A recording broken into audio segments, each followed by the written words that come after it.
কিয়ামতের দিন আল্লাহ তাআলা 7 শ্রেণীর ব্যক্তিকে তার আরশের নিচে ছায়া দিবে। এর মধ্যে দুইটাই হচ্ছে যুবক। হচ্ছে ওই যুবক শাবুন নাশাআ ফি ইবাদাতিল্লাহ, যে যুবক তার যৌবনটাকে আল্লাহর ইবাদতে কাজে লাগায়, যে যুবক তার যৌবন বয়সে পর্নোগ্রাফি দেখে না, হিন্দি সিনেমা দেখে না, অশ্লীল কোনো কিছুই তারা দেখে না, এই সময়টা তারা আল্লাহর ইবাদত করে কাটায়।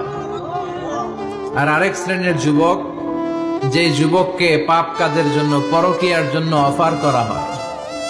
সুন্দরী মেয়ে তাকে অফার করে, দেখো আমি সুন্দরী, সুস্নিগ্ধা, অনন্যা, প্রিয়ংবদা, সুহাসিনী, সুকেশিনী, সুভাসিনী, অসূর্যম পোষা, মেঘ কালো কেশ, কাজল কালো চুল, হরিণের মতো ডাগর ডাগর আমার দুটি চোখ।